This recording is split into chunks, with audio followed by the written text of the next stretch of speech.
Oi. Meus amados irmãos, meus amigos, eu saúdo a todos no nome de Jesus.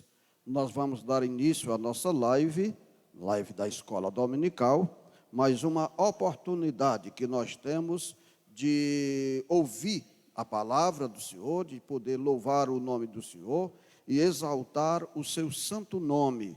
Hoje nós estaremos estudando a segunda lição da nossa revista, a sequência de estudos que estamos tendo sobre os heróis do Novo Testamento, e nós estaremos estudando hoje a lição de número 2. E a gente vai aprender um pouco mais da palavra do Senhor. Vamos orar e em seguida o presbítero Girnaldo vai cantar os hinos congregacionais juntamente com todos nós. Vamos orar. Querido Deus e Pai, bendito e eterno Senhor, Deus Todo-Poderoso, nós estamos diante de Tua presença aqui reunidos e te agradecemos pelo privilégio, pela oportunidade que o Senhor nos dá. Te agradecemos, Deus, pela vida e por tudo quanto tens feito para conosco, Deus Altíssimo e eterno. Te pedimos que abençoes a nossa live, abençoa a nossa escola dominical, Senhor, e o estudo que estará sendo ministrado nesta manhã ao teu servo que estará ministrando. Toma em tuas santas mãos e abençoa grandiosamente. Vem nos ajudar, vem ficar conosco. Abençoa aqueles que estão acompanhando a live, ó Deus, em suas casas ou em qualquer outro lugar. Derrama a tua bênção e fala a cada um de nós, no nome de Jesus, o teu Filho amado, por quem nós oramos e te agradecemos. Amém. Vamos cantar. Também tenho o prazer de saudar a todos em nome de Jesus.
Sejamos todos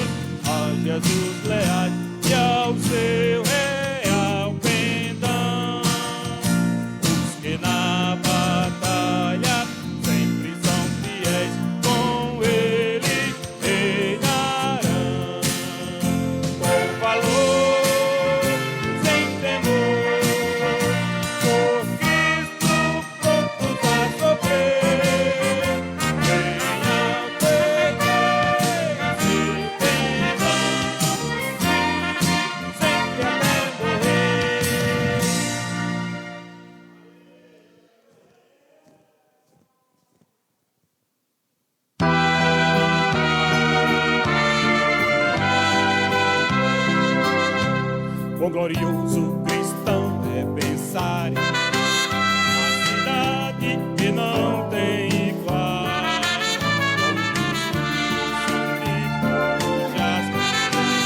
e as suas virtudes cristais. Pensa como será que se abre o quadro de grão, esperando a quarta chegada dos que vencem a tribulação. Pensa como será glorioso o rio da vida e luz, cujas margens julgadas de mim são a glória de nosso Jesus. Haverá lá perpétua aurora, os Deus mesmo a iluminará, e o Cordeiro com sua esposa, noite e dia resplandecerá. Pensa na celestial melodia que a terra encherá de teu lar, e das harpas a doce harmonia, ao passar o Jordão subirá. Desmenores que levam a morte, circunstantes não voltes atrás, tua herança, tua eterna sorte, é Jesus o fiel verá. Ser glorioso, pensar nas grandezas, nos prazeres que acodem aqui. Qual será desfrutar as riquezas que esperam os salvos ali? Os encantos do mundo não podem ofuscar essa glória de além. Não almejas viver, oh amigo, nesta formosa Jerusalém. Amém.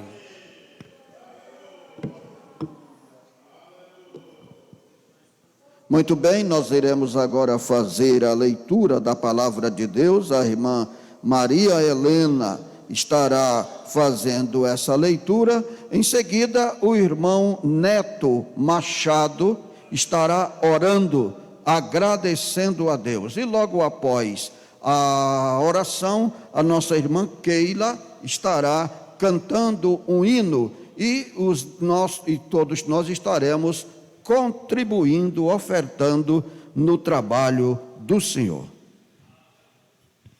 Amém. Eu saúdo a todos no nome de Jesus, os que estão nos ouvindo pela live. Que tenhamos um bom momento de aprendizado da palavra do Senhor nesta manhã. Esse é o nosso objetivo aqui, né? Nessa escola dominical, aprender mais acerca de Jesus, da sua palavra. A nossa lição hoje é de número 2, Mateus o apóstolo improvável. Nosso texto básico, Mateus 9, de 9 a 13, Mateus 10, de 1 a 7. Vamos fazer a leitura. E Jesus, passando adiante dali, viu assentado na alfândega um homem chamado Mateus e disse-lhe: segue-me. E ele, levantando-se, o seguiu. E aconteceu que, estando ele em casa, sentado à mesa, chegaram muitos publicanos e pecadores e sentaram-se juntamente com Jesus e seus discípulos. E os fariseus, vendo isso, disseram aos seus discípulos: por que come o vosso mestre com publicanos e pecadores? Jesus, porém, ouvindo, disse-lhes: não necessitam de médicos sãos, mas sim os doentes. Ide, porém, e aprendei o que significa: misericórdia quero e não sacrifício, porque eu não vim chamar os justos, mas os pecadores ao arrependimento. Mateus 10, de 1 a 7, e chamando os 12, seus discípulos, deu-lhes poder sobre os espíritos imundos, para os expulsarem, para curarem toda a enfermidade e todo o mal. Ora, os nomes dos seus apóstolos, os 12, são estes: primeiro, Simão, chamado Pedro, e André, seu irmão, Tiago, filho de Zebedeu, e João, seu irmão, Felipe e Bartolomeu, Tomé e Mateus, o publicano, Tiago, filho de Alfeu, e Lebeu, apelidado de Tadeu, Simão, o Zelote, e Judas Iscariotes, aquele que o traiu. Jesus enviou esses 12 e lhes ordenou, dizendo: não ireis pelo caminho das gentes, ou dos gentios, nem entrareis em cidade de samaritanos, mas ide antes as ovelhas perdidas da casa de Israel, e indo, pregai, dizendo: é chegado o reino dos céus. Amém.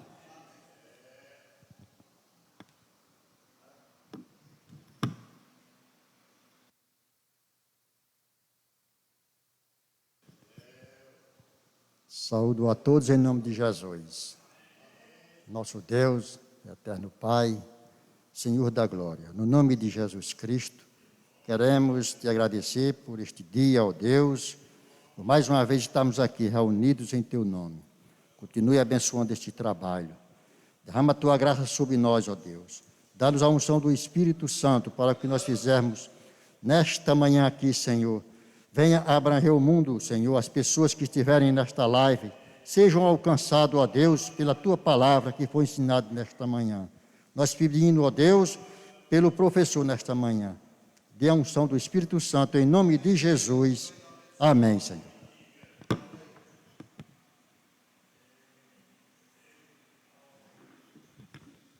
Muito bem, nós agora vamos cantar com a nossa irmã Keila e ofertar também para a obra de Deus. Também tenho o prazer de saudar a todos os nossos irmãos nessa manhã, no nome de Jesus.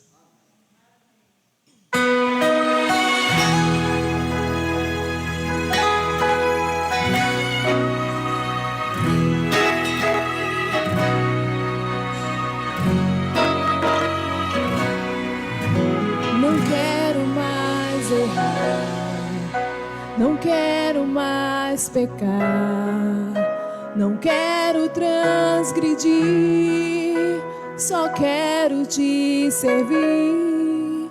Quero ser mais fiel, quero ser verdadeiro, e no meu coração és o último primeiro.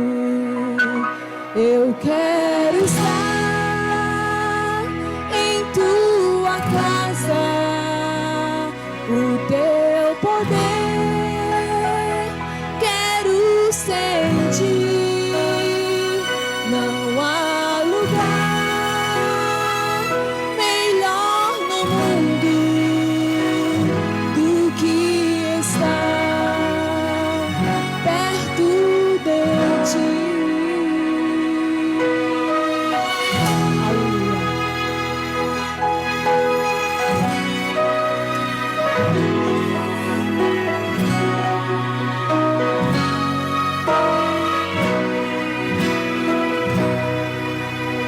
Mais perto quero estar, meu Deus, de ti.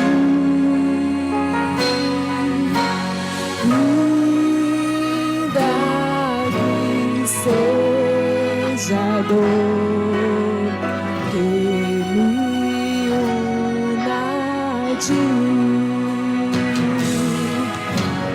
Sempre hei de suplicar,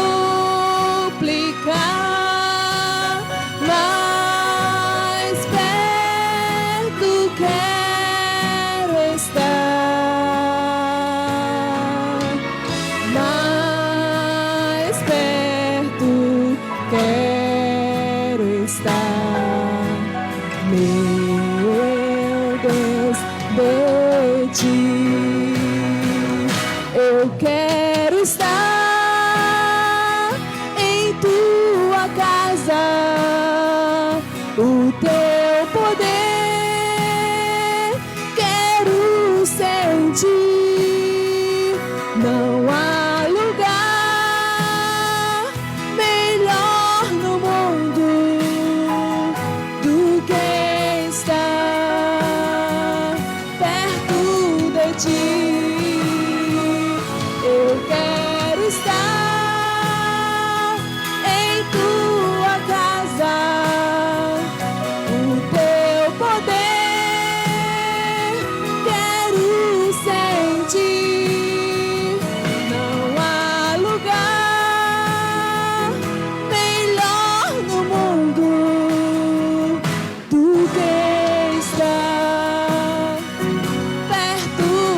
ti. Eu quero estar em tua casa. O teu poder quero sentir. Não há lugar melhor no mundo do que estar perto de ti, do que estar perto de ti. Louvado seja o nome de Jesus. Amém. Muito bem, nós agora iremos à ministração da palavra. O presbítero Marcílio estará ministrando o estudo Mateus, o apóstolo improvável. É o nosso tema hoje e o nosso irmão estará fazendo essa ministração agora no nome do Senhor Jesus.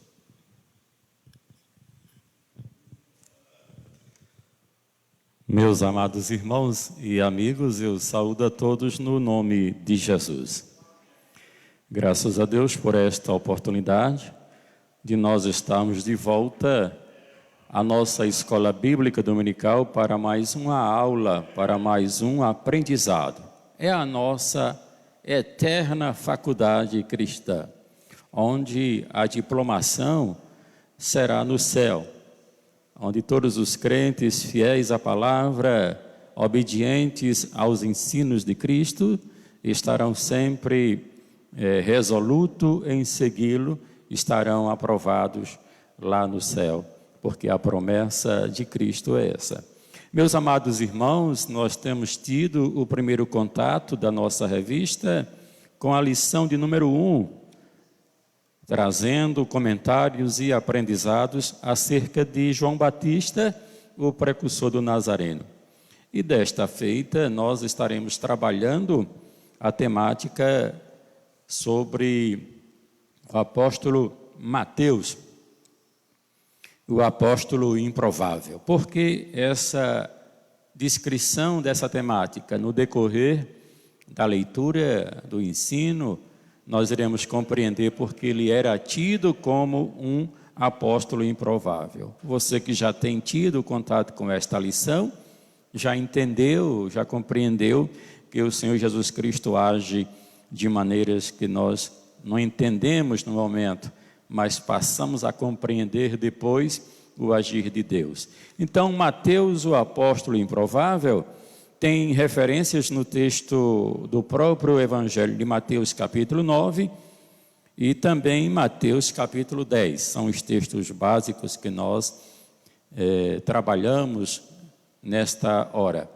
O texto áureo, o texto escrito a fios de ouro, traz assim: e depois disto saiu e viu um publicano chamado Levi, assentado na recebedoria ou coletoria ou alfândega, e disse-lhe: segue-me. Lucas 5:27.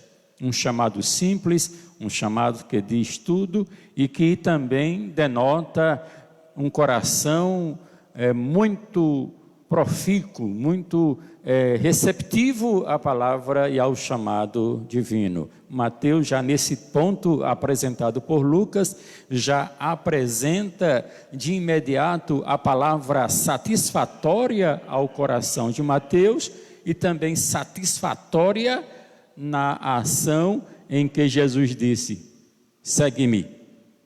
Louvado seja o nome do Senhor. E a gente vai entender esse chamado. Dentro dos objetivos da nossa lição nesta manhã, nós temos que compreender as circunstâncias do chamado de Mateus. Segundo, saber que o apóstolo foi usado por Deus para escrever um dos evangelhos. Terceiro, conhecer o resumo biográfico do evangelista que defendeu a genealogia de Cristo a partir de Abraão. A apresentação, olha só como Mateus apresenta a genealogia de Jesus, que também no decorrer desta lição nós iremos trazer aqui algumas nuances, algumas informações, alguns ensinos acerca desta posição tão resoluta de Mateus. Mateus não foi investigar quem era Jesus, o certo?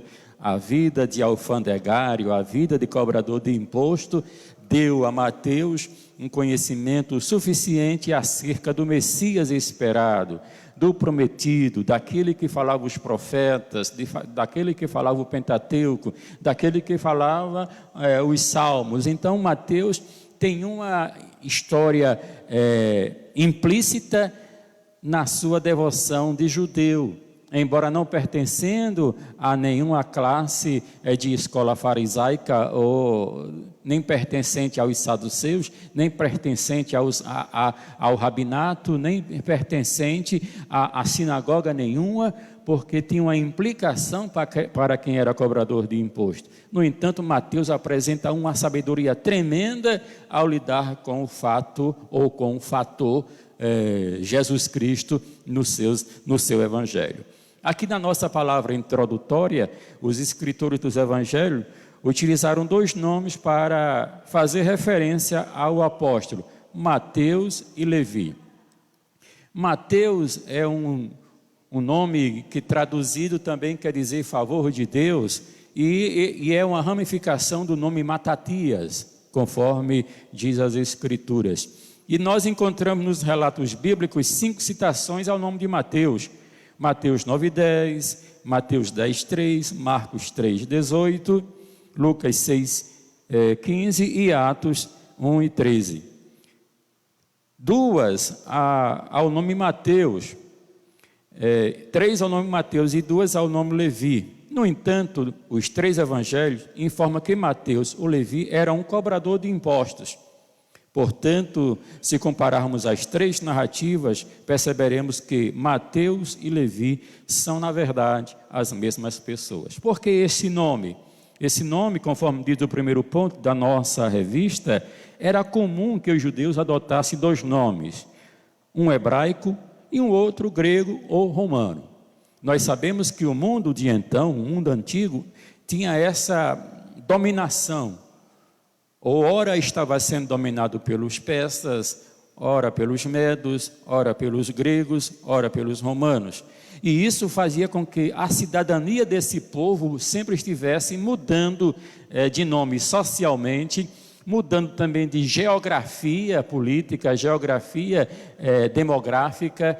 Horas uma comunidade pertencia ao império, pertencia a outro reinado e assim por diante. Era uma divisão política que muitas vezes, para eu me adaptar ao sistema político da época, eu tinha que adotar um nome para poder transitar melhor entre essas culturas. E essa transformação de culturas favorecia em tudo o evangelho, favorecia em tudo a disseminação do reino de Deus. E por isso que os personagens principais de uma cultura, no caso aqui os apóstolos e outros com mais evidências, mudavam de nome, como é o caso de Paulo. Antes era Saulo e agora passa a ser Paulo. Ninguém entende claramente ou definitivamente porque essa mudança de nomes. O que nós estamos dizendo é que muitas vezes valia a pena, para que você pudesse transitar melhor em uma sociedade, em uma cultura, mudar o nome para poder ser compreendido e também ter um trânsito praticamente que livre entre essas culturas. Mas o que aconteceu com Mateus?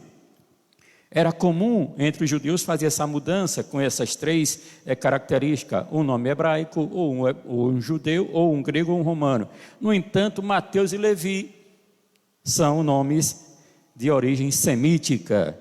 Dentre muitas outras possibilidades, esse fato nós queremos considerar 2. Por exemplo, o apóstolo poderia ter recebido um novo nome. É possível que Jesus tenha dado o nome de Levi a Mateus, da mesma maneira que ele nomeou Simão de Pedro.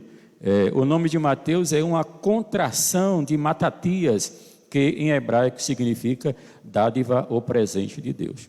Então, aqui é uma das opções, é uma das alegações que os estudiosos, que as pessoas entendidas em bibliologia apontam. E o outro é que poderia ser Levi um sobrenome. Sobrenome por causa da família, sobrenome por causa do seu pai, Alfeu, e assim a gente pode entender que, no entanto, se Mateus tivesse o nome advindo de seu pai, ele seria chamado Mateus ben Levi, que quer dizer Mateus, filho de Levi. Mas ele é chamado de Levi porque se constituiu assim, era uma tradição, era um costume, e as duas explicações que temos é essa. Os autores de Marcos e Lucas, em um primeiro momento, usaram o nome Levi, pois este era seu nome israelita. Está aí a explicação, mas assegurada. Por que é que ele era chamado de Mateus, o Levi? Mateus, o israelita, podemos traduzir assim. No entanto, posteriormente, eles e o autor do livro de Atos usaram definitivamente o nome de Mateus. Mateus Levi é um nome que dá, é um sentido que dá a sua origem, que dá sentido à sua família, à sua tribo. No entanto, a partir de então, Mateus passa a ser chamado, definitivamente chamado de Mateus, e não Mateus Levi, e não de Levi. E aqui nós temos no ponto 1, as evidências bíblicas, certo? Uma vez que apenas 7 trechos do Novo Testamento oferecem informações a respeito da identidade do evangelista. Aqui esse princípio, essa denominação de evangelista, não é que ele fosse, no contexto de hoje, um pregador de multidões, um pregador da palavra tão somente, mas nesse contexto aqui é que ele é o evangelista, aquele que escreveu o evangelho, o seu evangelho, discorreu sobre Jesus Cristo. Por isso que esse princípio se adotou aqui, essa nomenclatura, o evangelista. Analisemos as evidências então. Primeiro, o próprio livro de Mateus é registrado que Jesus chama ele de cobrador de imposto para segui-lo, chama de Mateus. Cristo e seus discípulos fazem uma refeição com muitos publicanos e pecadores na casa após a conversão de Mateus. Em Mateus 9:10 encontramos a expressão: e sucedeu que, estando ele em casa de Mateus, apesar de alguns estudiosos levantarem a hipótese que esta casa era a casa de Jesus. Podemos verificar em Marcos 2,15 e em Lucas 5,29 que ela pertencia ao publicano. Fatos interessantes da vida de Mateus, nós podemos ver aqui, quando ele se converteu, que atendeu o chamado, o primeiro ponto que ele quis fazer foi ser agradecido a Jesus e oferecer um banquete. Mateus tinha uma razão para isso, Mateus tinha uma lógica de ser assim. Esse atendimento imediato da sua vocação, do seu chamado, reflete em uma necessidade que ele tinha na alma. Muitas vezes você acha, não, mas por que essa atitude de Mateus fazer isso? Foi para querer dizer que ele era rico? Não, nós vamos entender dentro do contexto da lição. No Evangelho de Marcos, aqui, Jesus chama Levi, filho de Alfeu, para segui-lo. Em seguida, ele e seus discípulos comem na casa de Levi. Então, nós temos aqui esses pontos que apontam que Mateus era uma pessoa conhecida da sociedade. Não somente por causa da sua função de publicano, não por causa da sua função de cobrar imposto para o Império Romano, mas também por causa dele ser um judeu, dele ser um hebreu, dele ser um levita, conforme você queira identificar a sua naturalidade. No Evangelho de Lucas, Jesus vê o cobrador de imposto chamado Levi sentado na coletoria e o convoca. Como resultado, Levi oferece em sua casa um banquete, como está sendo já disposto. Lucas, que o nomeara Levi anteriormente, passa a citá-lo como Mateus, dizendo que ele é um apóstolo vocacionado, lá em Atos, em Lucas 6, 12 e 16. E no livro de Atos, o autor, Lucas, indica Mateus na lista final dos discípulos, Atos 1 e 13. Nesta oportunidade, ele estava reunido com os seguidores de Jesus no cenáculo, em oração à espera do derramamento do Espírito Santo. Então, todos os 4 evangelhos e o livro de Atos registra a posição veemente de Mateus, convocado, chamado por Jesus Cristo, e nós temos aqui que dizer que Mateus foi um personagem real. Há uns aí que dizem que os 4 evangelhos foram atribuídos a esses 4 apóstolos para dar seguridade, para dar veracidade à palavra de Deus, para dar veracidade ao surgimento de um Messias, e que os evangelhos não foram primeiramente escritos, bibliograficamente falando. Para se ter uma ideia, segundo a história da Bíblia, diz que o primeiro livro escrito foi o livro de Tessalonicenses, o primeiro a ser compilado, e que os 4 evangelhos só vieram surgir tardiamente, entre os anos 60 a 90 da nossa era cristã. Mas isso não implica, porque também o que vai nos dar garantia são a inspiração desses evangelhos, da forma como eles se apresentaram. Eu creio verdadeiramente que os evangelhos foram escritos por cada um desses homens que traz o seu nome na sua primeira página: Mateus, Marcos, Lucas e João. Então, nós podemos entender aqui essa parte. Quem era a família de Mateus? A Bíblia não diz claramente sobre muitos pormenores, minuciosamente, a questão da família de Mateus. Tudo o que o texto bíblico menciona a respeito dos familiares de Mateus é que ele era filho de Alfeu, Marcos 2,14. Apesar de Marcos citar Tiago como filho de Alfeu em Marcos 3,18, os evangelhos não dizem que Mateus e Tiago eram irmãos, ou seja, provavelmente trata-se de 2 pessoas diferentes: Alfeu, pai de Tiago, Lucas 6,15, e Alfeu, pai de Mateus, Marcos 2,14. Por que nós queremos trazer essas informações? Porque para entender a Bíblia, nós temos que ter conhecimento de certas escrituras extra-bíblicas, como no caso da arqueologia, da bibliologia, como se configurou esses personagens de acordo com a visão dos estudiosos. Então aqui não diz claramente, e a gente tem que adotar o sistema seguinte: está na Bíblia? Está. É verdade. Não está na Bíblia? Não. Então é apenas um inserto, apenas um acréscimo que nós não podemos dar a atenção maior do que o que está escrito na Bíblia.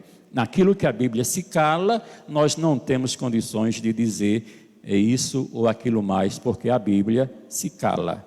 Mas nós poderíamos ver os textos antigos, os vernáculos em que ela foi escrita, as interpretações que se dão a ela. A Bíblia, ela não carece de interpretação humana para que possamos compreendê-la. A Bíblia, ela por si mesma interpreta pela ação do Espírito Santo, e nós temos que estar sujeito às orientações do Espírito Santo. Então a família de Mateus é apenas conhecida como o seu pai, Mateus, filho de Alfeu. E o ofício de Mateus, aqui no ponto 1, ponto 3, qual era? Só para você ter uma ideia, para ser publicano, ele tinha no mínimo que conhecer 3 línguas: o aramaico, o hebraico e o grego. No mínimo, para que eu pudesse estar à disposição de um império, trabalhando para este império, embora que os meus conterrâneos, no caso dos hebreus, não gostavam do cobrador de imposto, porque ele era fraudulento, ele era corrupto e corrompia o sistema econômico. Ele, no entanto, tinha que ser uma pessoa que tivesse conhecimento linguístico da época. Ele tinha que saber o aramaico, Tinha que saber o hebraico e tinha que saber o grego para poder lidar com aquele mundo cultural da época. E Mateus era esse sujeito. Mateus era esse personagem que detinha um valor cultural muito grande e que estava a algeriza, que estava sendo escanteado, estava sendo colocado de lado, porque ele conterraneamente, patrioticamente, ele estava do lado dos adversários dos hebreus. Mas Deus não vê assim, Jesus não vê assim. O ofício de Mateus, ele era um funcionário do governo romano, conforme diz Mateus 9,9, e ele diz assim, alguns historiadores: asseguro que para exercer essa função era necessário conhecer outros idiomas, tais como o grego, o aramaico e o hebraico. E dentro desse contexto de publicano, dessa função que ele exercia, existia duas classes de publicano lá dentro do Império Romano, que atuava nas colônias, que atuava nas províncias do Império Romano. O primeiro era aquele publicano que cuidava de cobrar o imposto de renda, o imposto sobre mercadorias, o imposto sobre propriedades, e existia uma regra que não podia ser burlada, porque toda essa renda, todo esse confisco, toda essa arrecadação ia diretamente para o Império Romano, e não tinha como o publicano fraudar essas tabelas, fraudar essas cobranças. E existia outro tipo de publicano, que era o publicano, o chefe dos publicanos, que era uma classe dentro dessa segunda classe, e uma subclasse. Chefe dos publicanos, nós vemos quem? Zaqueu. Zaqueu era um chefe dos publicanos, ou seja, Mateus era um publicano, cobrador de imposto, que estava sob a tutela de um chefe dos publicanos. Não sabemos se era Zaqueu, não sabemos se era outro, mas só para dar a ideia que dentro da categoria dos publicanos no Império Romano existia um que seguia à risca as imposições do Império Romano, e essa outra classe que podia fazer acordo por debaixo do pano com o Império Romano, cobrava o que não podia. Tanto que Zaqueu lá vai dizer: se eu tenho defraudado alguém, 4 vezes mais eu vou restituir, quando ele encontrou-se com Jesus. Então Mateus era esse publicano que estava lá sentado e cobrava os impostos. E interessante que esses publicanos, eles também tinham soldados sob sua responsabilidade, porque a qualquer momento ele poderia entrar na casa de alguém, confiscar, tomar à força aqueles que não poderiam pagar. É tanto que nesse conflito todo, um dos discípulos apresenta para Jesus uma moeda, aliás, pergunta para Jesus se deveria pagar imposto a César ou não. Aí Jesus, tomando a moeda como ensino, ele pergunta: de quem é a esfinge, de quem é o desenho que está na moeda? É de César. Então dá a César o que é de César e a Deus o que é de Deus. Então esse contexto todo gira em torno desse personagem: cobrança de imposto, corrupção, defraudação. E é dentro deste mundo que Jesus vê Mateus. É dentro deste mundo corrompido da época que Deus vê Mateus através de Jesus, mas Jesus sabia que aquele homem tinha algo de especial, tinha uma cultura, tinha um conhecimento, mas porém era desprezado. O publicano também não podia nem sequer entrar na sinagoga, ele não podia ler a palavra na sinagoga, ele não podia cantar louvores lá na sinagoga. Era um homem que estava realmente à margem da sociedade. E os amigos dos cobradores de imposto, era sempre alguém que roubava, era sempre alguém que estava vivendo à margem da sociedade, era marginalizado. Então esse mundo todo de Mateus é um mundo propício para que frutifique, para que cresça, nasça o evangelho no coração de uma pessoa tal qual Mateus. E foi isso que aconteceu. É tanto que Jesus não precisou de falar palavras mais profundas, porque o que o Jesus disse para Mateus já preenchia todo o coração, toda a vida necessária de Mateus, quando ele disse: segue-me. E Mateus, largando tudo, seguiu Jesus. E outra coisa também sobre esse mundo dos publicanos, era tão alvejado, tão almejado, aliás, que quem poderia assumir, assumia. Tinha deles até que comprava do Império Romano o título de cobrador de imposto. Tal rentável era a posição, tal retorno tinha de maneira grandiosa. É hoje igual a esse mundo.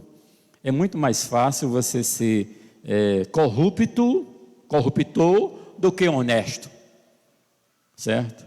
Recentemente aconteceu um fato por aqui na região, de que uma pessoa, sem ter como demonstrar a sua renda, a origem da sua renda, foi pego de surpresa com 25 mil reais no bolso. Porque é fácil lá fora você ter o dinheiro no sistema corrompido. E esse era o sistema de Mateus, um sistema voltado para a corrupção. Então, Mateus, sabendo de tudo isso que estava sobre ele, não poder ir a uma sinagoga, não poder cantar o seu hino de louvor a Deus, não poder ter acesso às Escrituras, mas, por certo, fica aqui subtendido que Mateus conhecia as profecias a respeito de Jesus, que Mateus conhecia o Pentateuco, Mateus conhecia os Salmos, Mateus conhecia os profetas, porque era coisa comum entre o povo daquela época ter conhecimento das Escrituras Sagradas. Era a vida social e religiosa que estava sempre em ebulição, porque dizia que para o fim dos tempos Deus suscitaria um profeta semelhante a Moisés. E esse fim dos tempos, na visão dos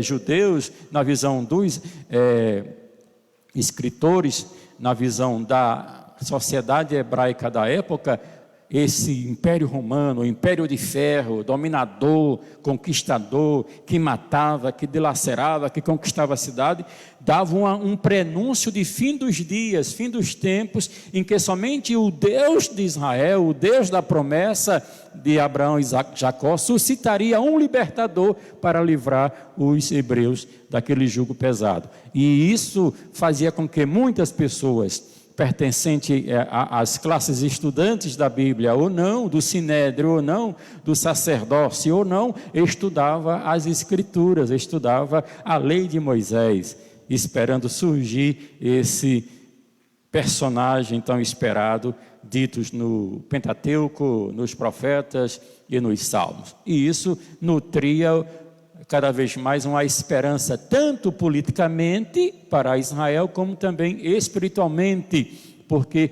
havia uma esperança de que todo o sacerdócio fosse restaurado de maneira como agradasse a Deus, e não os acordos políticos que existiam entre os do Sinédrio, entre os do sacerdócio, entre o templo, com o Império Romano, sujeitando ali aquele povo. E Mateus está nessa história. E Mateus aceita. No ponto 1,4, nós encontramos aqui Mateus recebendo Jesus em sua casa. E quem é que Mateus leva para a sua casa para conhecer Jesus?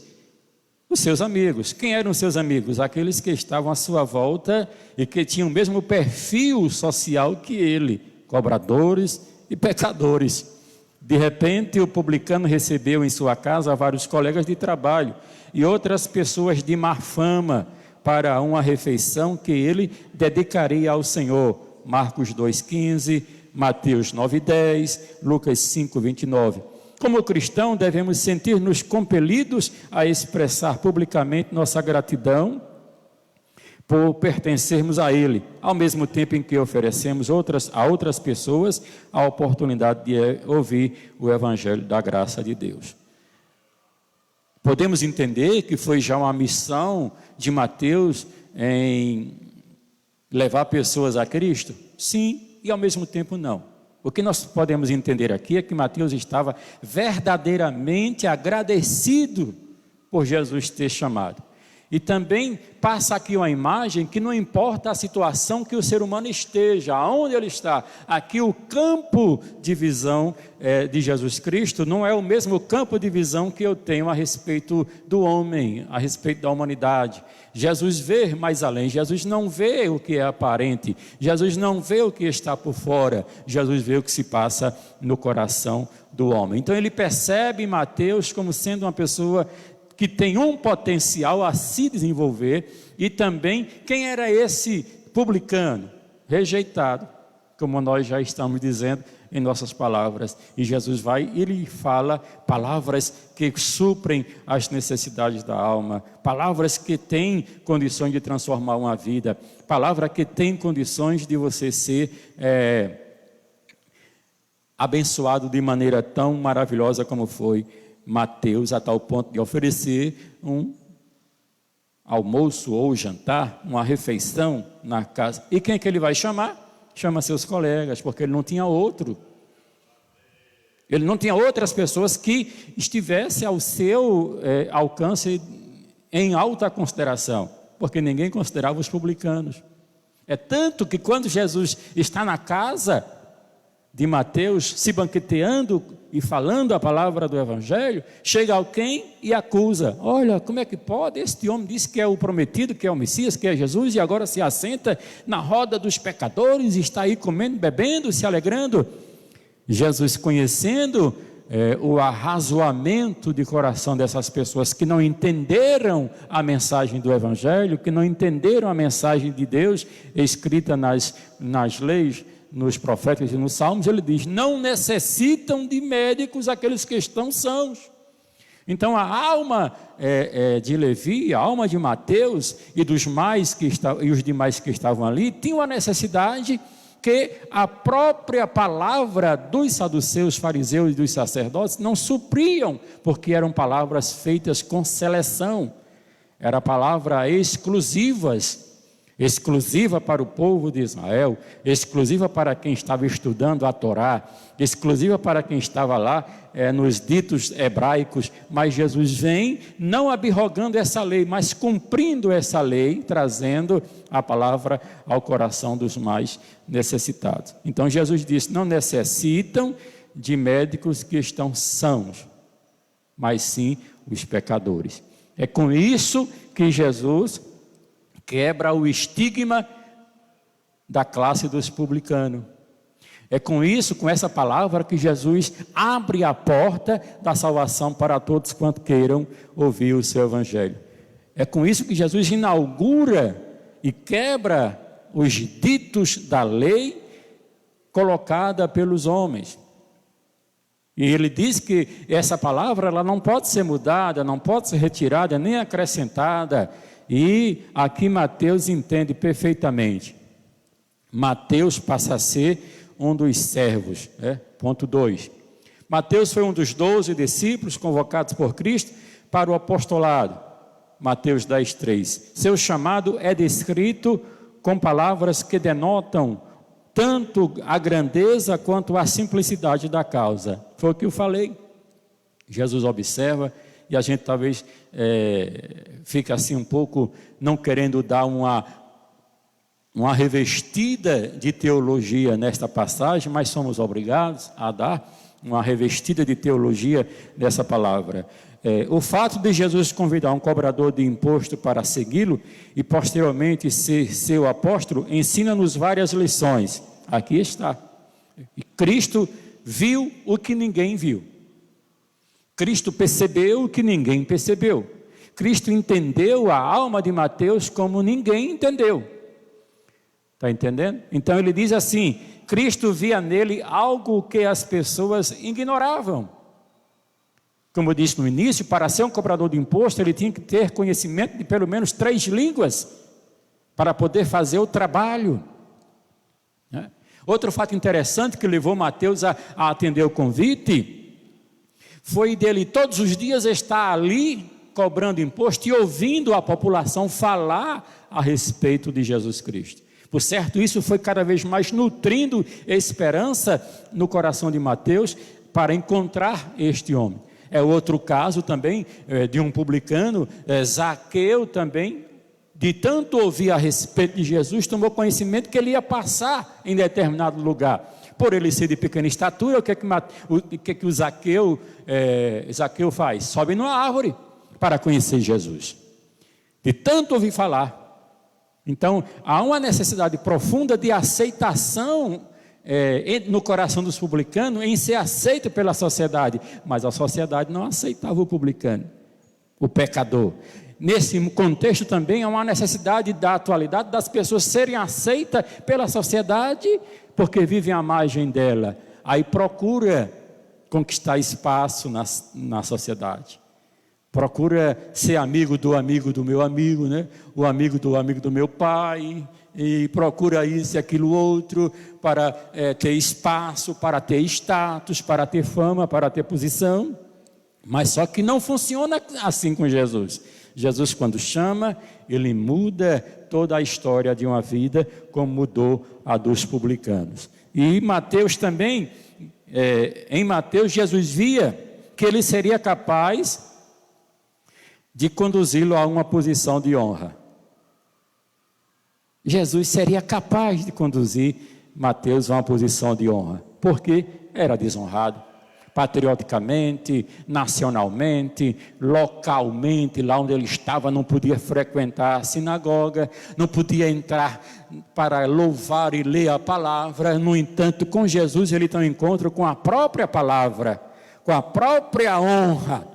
Jesus é aquele que nos dá essa oportunidade de deixar tudo de lado para sermos aquilo que o Senhor quer que nós sejamos. Não importa o conceito da sociedade a seu e a meu respeito, importa o que o nosso Deus tem para nós, quais são os pensamentos de Deus a nosso respeito. E o próprio Deus vai falar em Isaías que os pensamentos que Deus tem a nosso respeito são pensamentos de paz. E foi esta paz que Jesus queria colocar no coração de Mateus, fazê-lo dele um personagem que entrasse para a história. Você quer, irmão, entrar na história? Deixa ser guiado pelo Espírito Santo de Deus. Você quer, meu amigo, ser uma pessoa de bem? Venha para Jesus. Ele muda a sua história, ele transforma o seu viver. Você quer ser honrado? Honre a Deus em primeiro lugar. E foi isso que Mateus fez. Palavra evangelizadora de primeira: segue-me. E Mateus levantou-se e largou tudo e seguiu Jesus. Porque Jesus seria capaz de conduzi-lo a uma posição de honra. E você sabe como foi que ele acabou? Você sabe como foi que Mateus acabou? Seus fins de vida, os seus fins dos dias, como foi que ele morreu? Mas você está pensando que ele reclamou? Mas na frente a gente vai dizer. Ele também, Jesus sabia que poderia usar seus talentos naturais para compor um texto canônico. Olha só. Mais uma vez, volto a dizer, embora o estigma, o desprezo estivesse presente na vida de Mateus, Jesus mudou a história de Mateus. Porque ninguém de todo é desprezível de Deus, por Deus. Deus não faz acepção de pessoas. Foi isso que Pedro disse para Deus: por certo, certamente, agora entendo que Deus não faz acepção de pessoas. Quando ele é levado, orientado, guiado pelo Espírito, aí à casa de Cornélio para levar a palavra do Evangelho. Então, Deus não faz acepção de pessoas. No mundo você é acepcionado, você é rejeitado, você é medido, calculado com o que você tem, com o que você pode, com o que você é. Com Cristo é diferente, a métrica de Deus é diferente da métrica humana. A medida de Deus, ele começa sendo executada a partir desse ponto de vista que ele tem sobre Mateus. Um homem com recursos, um homem com bens, um homem também com talentos naturais, porque não é todo mundo que sabe calcular imposto. Aí, para fazer o censo agropecuário, o censo demográfico e o censo econômico de um país, que é feito de 10 em 10 anos, se passa por capacitação, e muitas vezes para que você seja um censitário, um censeador, um recenseador, você tem que passar por um curso, e às vezes até exige os cursos de contabilidade, de administração, de economia e assim por diante. E Mateus tinha esse conhecimento de fazer esse trabalho para o Império Romano e foi desprezado pelos seus patriotas. Então Jesus viu que ele tinha condições de trazer uma grande contribuição para a igreja que estava ali já sendo germinada no coração dos discípulos e no coração dos apóstolos. Jesus também queria mostrar que a vocação para servir em seu reino independe de fatores socioeconômicos e culturais. Você tem aí um contexto que a gente veio descobrir depois dos estudos, é que a Bíblia foi escrita durante 1.600 anos por aproximadamente 40 escritores, e que muitos deles nem sequer viviam na mesma época, tinham diferentes profissões, diferentes funções. Deles eram leigos no sentido de não ter um conhecimento acadêmico da época, mas escreveu porque Deus o usou espiritualmente, com a ação do Espírito Santo, para copiar, para escrever e registrar as coisas que Deus queria deixar para a humanidade, especialmente no contexto judaico-cristão. Então, de todo Deus não tem acepção de pessoas, e também para estar vocacionado por Deus para trabalhar no seu reino, não tem que ser de berço, não tem que ser de academia, tem que ser de coração contrito, de coração voluntário, para aceitar a Jesus Cristo como guia, como Salvador. E foi isso que Mateus fez, e isso demonstra, é uma tapa na cara dos fariseus, dos publicanos, que podiam dizer: só quem pode interpretar a Bíblia somos nós que estamos aqui, aos pés dos rabinos, no templo, todo dia e toda hora, aprendendo a palavra, mas não praticava conforme a regra divina dizia, para não fazer acepção, para não fazer separação. Lembra aquela palavra? Porque quando Jesus chegou no templo, estava lá um publicano, estava lá uma pessoa fazendo suas orações, e tinha um que estava lá orando de tal maneira que dizia assim: graças te dou, ó Deus do céu e da terra, que eu dou meu dízimo, do cominho, eu faço tudo, jejum 3 vezes, oro 3 vezes, e não sou como aquele pecador. Tem gente que está assim, irmão, roncando como sino, tinindo como sino, achando que Deus vai ouvir essa posição demagógica de quando ele está na presença de Deus. Enquanto que aquele que estava de lado dizia: Senhor, sê propício a mim, que sou um miserável pecador. Diante do contexto histórico, Jesus diz para os seus discípulos: quem saiu para casa justificado? Aquele que se envaideceu, que exaltou-se a si mesmo, ou aquele que se humilhou? Cumprir aí a palavra de Deus, que Deus dá graça aos humildes, mas abate o exaltado. E com a conversão de Mateus e a palavra de Jesus Cristo na casa de Mateus, ele vem dizer que Deus não faz acepção de pessoas. Então, que nesse contexto todo, entenda você que Jesus Cristo, nas suas bodas, ele manda os seus discípulos convidar aonde? De acordo com a palavra das bodas. Vai lá, chame fulano. Fulano é meu amigo. Nós somos assim, nascemos juntos. Chame ele. Vou casar o meu filho e quero que ele venha porque eu tenho ele em alta estima. Ele vai, para o primeiro rejeita. Não, aquele que é proprietário lá, que comprou aquela fazendona grande, tem não sei quantas cabeças de gado, ele é um homem de grande estirpe, de grande quilate, diga a ele que eu o considero tanto que ele vem para o casamento do meu filho. Rejeitou. O terceiro: pai, fulano vai casar com a filha de fulano, e ele é da alta sociedade, vou chamar ele porque ele também vejo que pode me retribuir o favor no futuro. Eu vou casar também meu filho, ele já casou, sabe, tal e tal. Não vou, me tenha por escusado, me tenha por escusado, me tenha por escusado. Aí o dono da casa, irado, chama os seus empregados e diz: sai no meio aí da rua aí, vai lá na Baixa do Caíque, Vai lá no Bacurau 1, vai lá nos Teimosos, vai no IPE, vai no Bico Torto, vai na Malvina, chame todos para estarem na minha casa, porque eles serão meus convidados. E quando vir ainda vai ter uma roupa de núpcia para cada um usar. Olha aí, irmão, o entendimento do Evangelho é esse, que Deus não faz acepção, e não tem categoria, não tem classe, não tem status social, que possa impedir de Deus operar as maravilhas do seu Evangelho no coração do homem, quando o homem é propício a atender o seu chamado. Louvado seja o nome de Jesus. Jesus queria mostrar que a vida em seu reino independe de fatores socioeconômicos e culturais. Por isso que ele diz que juntará de nações, tribos e línguas, uma multidão de gente igual a areia da praia. Esse é o Evangelho que a gente pode notar, como eu disse anteriormente, de nuances teológicas na chamada de Mateus. Com a simples palavra, segue-me. E a tradução desse momento é importante.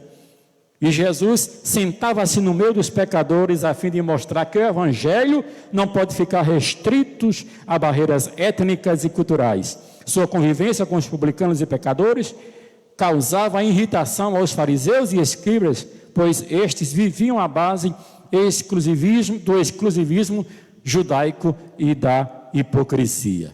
Você não pode, ele pode, você não, aquele outro não. Aí Jesus vem com seu discurso: vinde a mim, todos que estáis cansados e oprimidos. Tomai sobre vós o meu jugo e aprendi de mim que sou manso e suave. Porque o meu jugo é manso e suave. Olha, isso era uma contradição para os saduceus, para os rabinos da época, que impunham um peso de cruz pesada aos seus discípulos, enquanto eles não aliviava nem com um toque a carga de ninguém. Então Jesus demonstra isso na sua palavra. Louvado seja o nome de Jesus. E o trabalho missionário de Mateus. A história demonstra que o filho de Alfeu não se limitou à sua ação na região de Cafarnaum. Ele exerceu um trabalho genuíno missionário percorrendo boa parte do mundo de então. Olha só.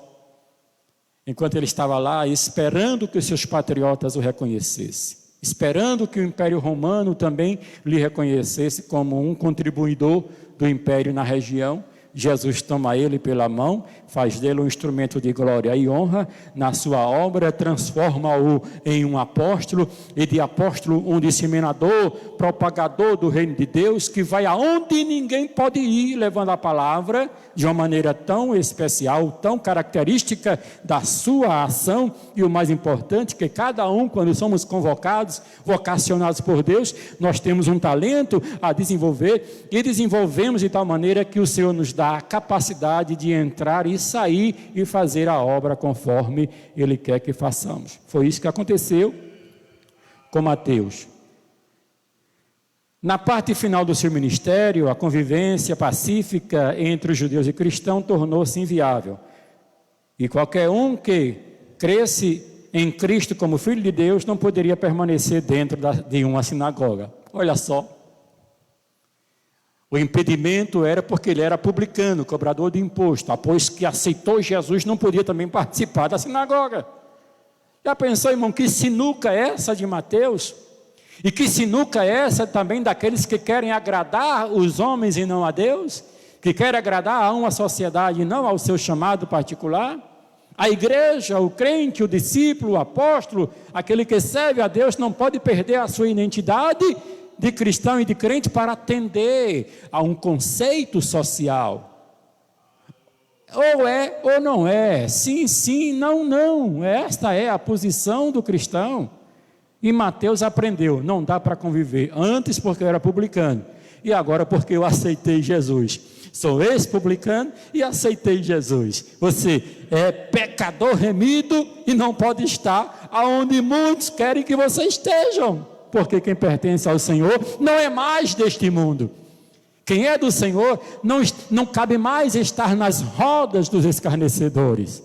Quem é de Jesus não pode mais estar em qualquer esquina deste mundo falando asneira, fazendo chocarrice, tornando o santo por impuro. Não, você tem uma missão que é ser testemunha de Jesus Cristo. Você foi chamado para executar os planos de Deus para a humanidade. Ah, mas eu sou apenas... Justamente, você é apenas um vaso nas mãos de Deus. Você é apenas um instrumento nas mãos do Senhor. E Ele pode fazer você ir além, como fez com Mateus. Os últimos dias do apóstolo. Diz que ele trabalhou muito tempo entre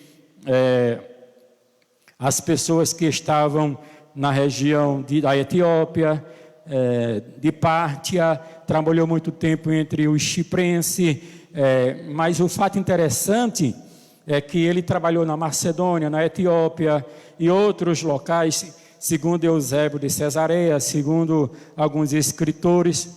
E lá no livro, Os Mártires, traz umas questões sobre ele, e o fato importante que Mateus morreu no ano 60 da nossa era cristã, amarrado a uma estaca e aí incendiado. Aí. Olha só.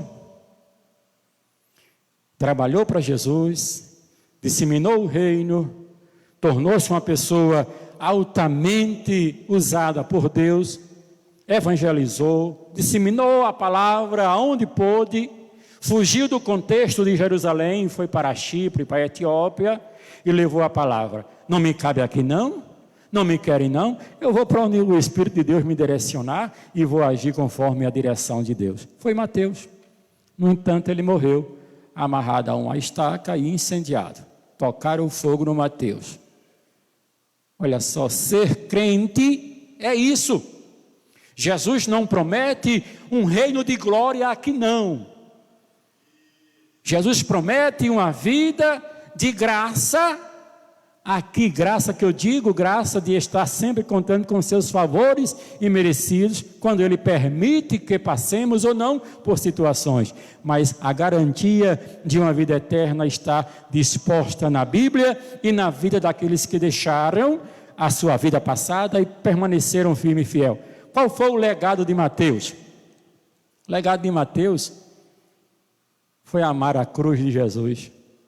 O legado de Mateus foi escrever um livro canônico, um livro sagrado. Qual foi o legado de Mateus? Obedecer à sua vocação e aonde ele estava sendo guiado.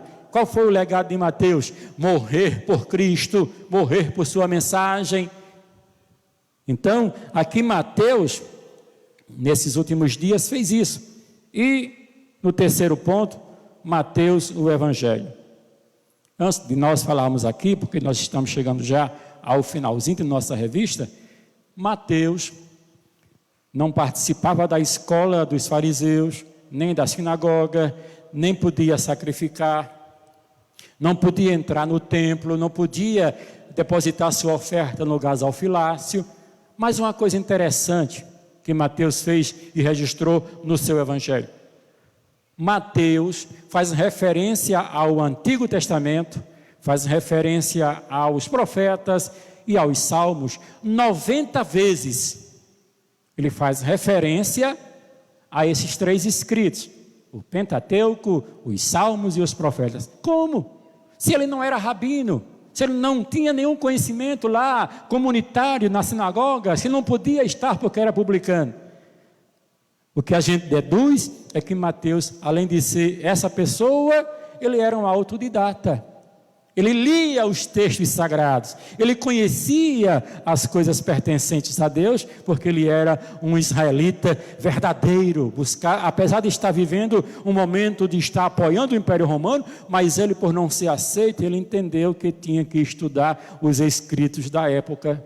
E Mateus cita 90 vezes esses três textos bíblicos, que Marcos, Lucas e João não chega a fazer essas 90 citações juntos. E Mateus, no seu Evangelho, cita 90 vezes o Antigo Testamento, os profetas e os salmos. Está entendendo? Então o Evangelho de Mateus foi escrito aos judeus e apresenta Jesus como legítimo herdeiro do trono de Davi.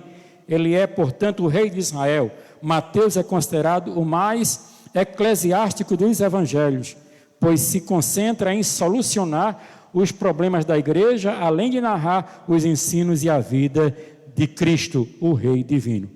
E todo esse conhecimento, ele não aprendeu na escola da sinagoga, ele não aprendeu no templo lá dos sacerdotes, ele não aprendeu com os fariseus, nem com os saduceus, porque havia um impedimento de ele ser publicano. Então, irmãos, não existe barreira para quem quer conhecer a Deus. Não existe barreira para quem quer aprender do Senhor. E Mateus fez isso. A respeito dos ensinos, ele falou sobre o Sermão da Montanha, a comissão dos 12, as parábolas do reino, discurso sobre a grandeza do perdão, os discursos proféticos. E a autoria do seu evangelho, embora tenha sido contestada, como disse no início, é comprovadamente que ele é o autor do Evangelho. De acordo com as fontes históricas mais amplamente aceitas, Mateus teria escrito o texto do Evangelho que traz seu nome em diversos lugares, na Judéia, no Egito, na Etiópia e em Pátria, região ao nordeste do atual território do Irã. Ele foi longe. Mateus foi longe e ele é conhecido como o escritor, como o autor do Evangelho de Mateus. Entra na composição canônica. Todos os evangelhos têm o seu próprio enfoque, sua ênfase e seu tom específico. Eles relataram fielmente eventos observados ou pesquisados.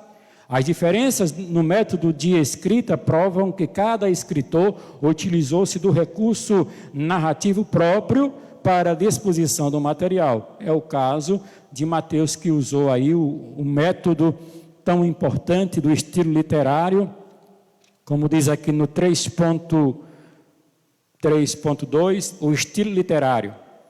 Vejamos resumidamente os tons judaicos tão flagrantes no Evangelho de Mateus, bem como as particularidades do seu estilo literário.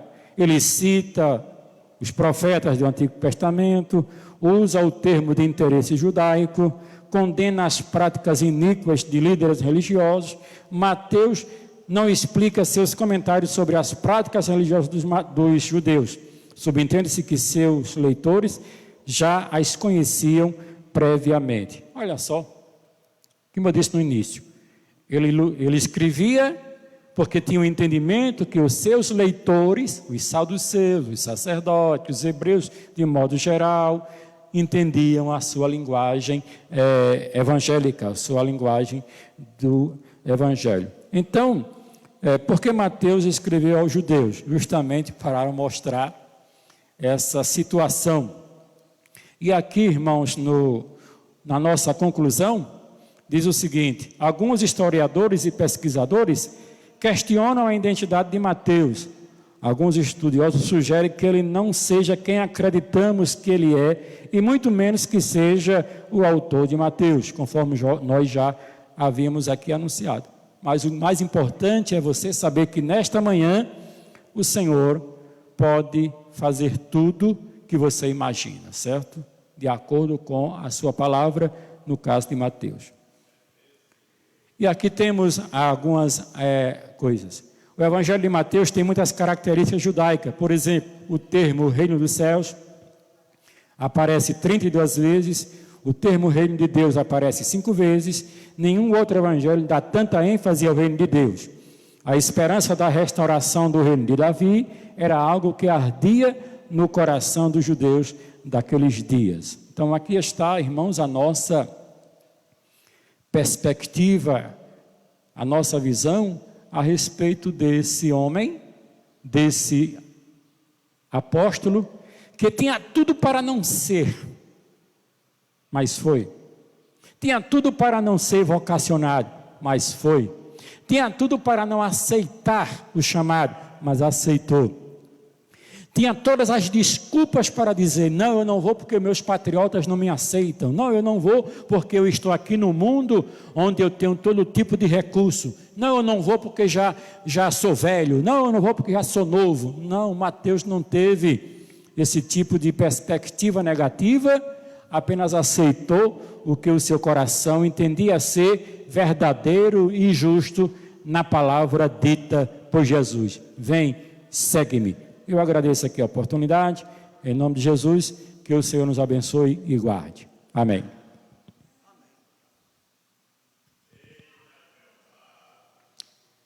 Muito bem, nós estamos agradecidos pela palavra que ouvimos e que Deus abençoe grandemente o seu povo.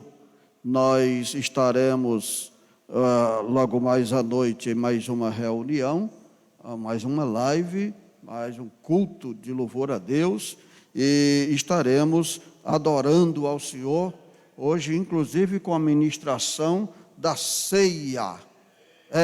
Para a glória de Deus, depois de tanto tempo, vamos ter essa ministração aqui na nossa igreja.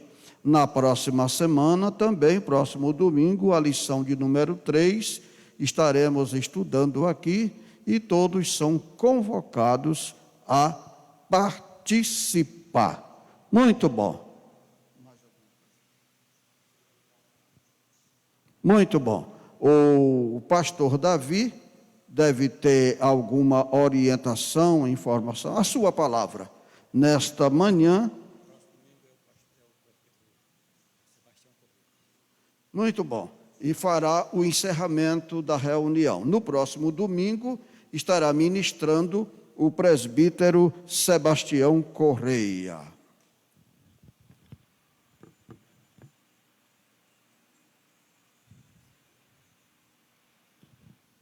Vamos ficar de pé, irmãos, vamos orar, agradecendo os momentos que tivemos aqui e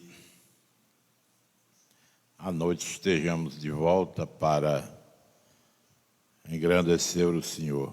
Nosso Deus, nosso Pai, nós te agradecemos e te bendizemos por quanto tu és fiel e podemos aqui te agradecer pelos cuidados que o Senhor tem dispensado sobre a nossa vida, nos protegendo, nos guiando, nos orientando, abençoando, enchendo a nossa alma de bens divinos que tu tens guardado para todos quantos buscam a tua face. Abençoe cada irmão, cada irmã que está aqui presente, os que estão em casa acompanhando a live. Toque cada um segundo a multidão das tuas misericórdias. Cura os enfermos, levanta os caídos e abatidos e concede a tua graça por causa da tua santidade. Abençoa-nos quando estaremos aqui mais uma vez à noite para buscar a tua face e celebrar o teu nome por causa do teu poder e da tua misericórdia. Nós te pedimos, Senhor, te agradecemos e te bendizemos por causa de Jesus. Amém, meu Deus. Amém, meu Deus. Amém. Deus abençoe os irmãos, irmãs e amigos. Amém.